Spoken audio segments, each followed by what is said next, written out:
Alright guys, I wanted to tell you right off that my camera, on a lot of it there at the end, it's really blurry.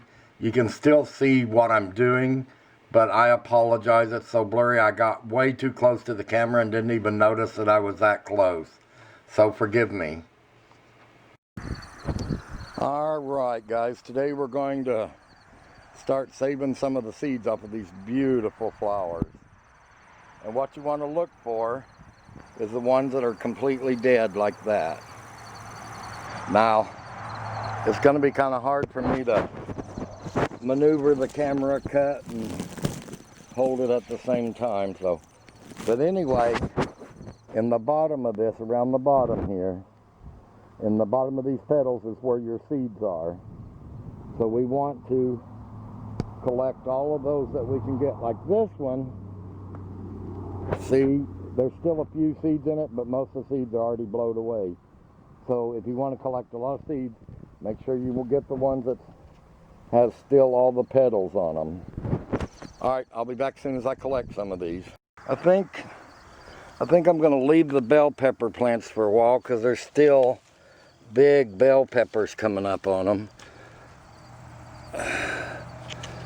And these, all the pepper plants still have peppers.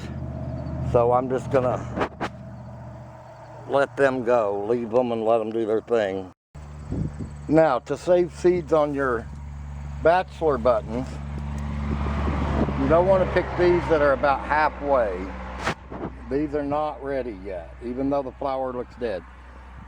You want to look for something like this that's really dry and already opened up.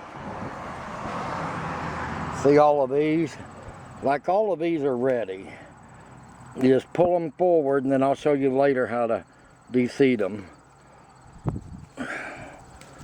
But make sure the heads are really dry. Like this.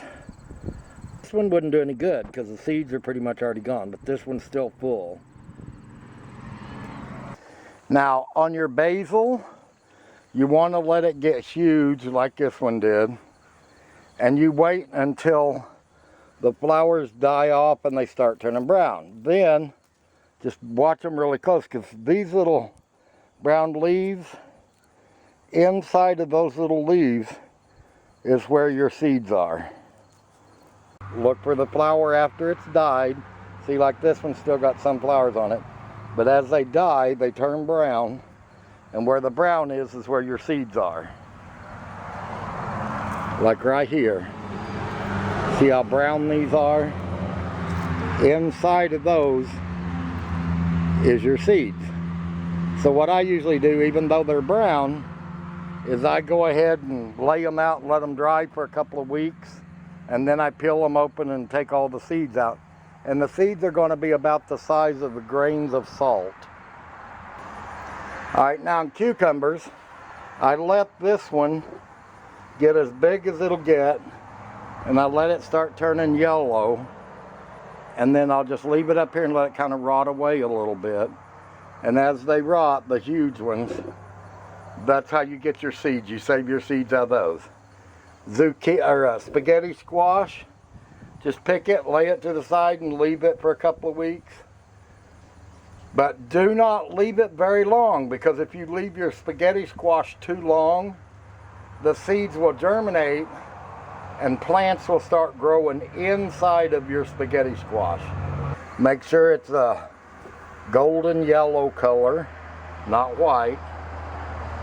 I cut all my sunflowers and I've got them hanging up to dry. These are the ones that I will save for the birds. These, I hung bags over them and then I cut holes in them so the air could get through them. But I want to make sure that the seeds themselves are protected, and that helps keep the birds from picking away at your seeds. Huge. This one got about 14 foot round. 14 foot, listen to me. This one got about, oh, it's probably about 14 inches round. It's huge.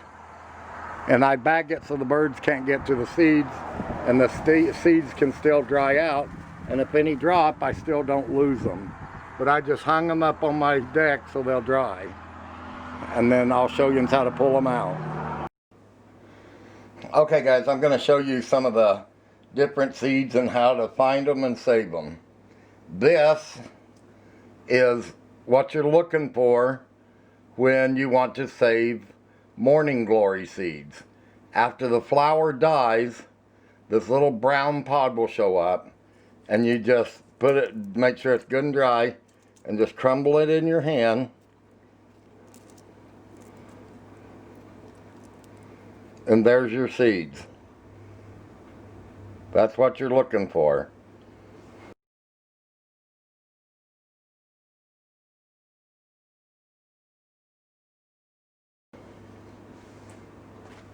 Is marigolds. After your marigolds have died off and the flowers is dried and leaned over, you just pick the heads off, and there'll be a little fur here at the top. Grab that fur, move it back and forth, pull it out, and there's your seeds. That's your morning glories, or marigold seeds.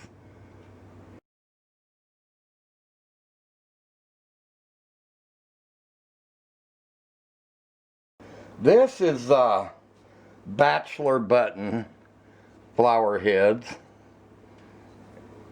Let's see if I can get one of them out of there. Alright, this is what you're looking for. You want to pick the head when it's nice and brown, and then just bust it right down the middle, and the little petals inside the middle of it. Get rid of the garbage here.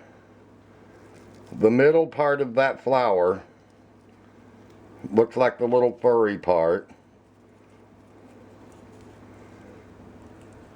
That's your seeds.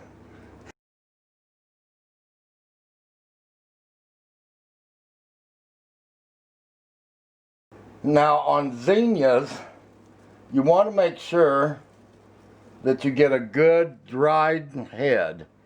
If there's a little bit of flower left on the top, lay them out and let them dry for another week. But anyway, here's one. Now, make sure that they have the petals still on them. If the petals like this are gone, they're no good. There's no seeds left. You want them with the petals. Take a hold of the petals, pull them out a little bit at a time. At the bottom of those petals, put your fingers, twist it, throw the petal part away, and there's your seeds.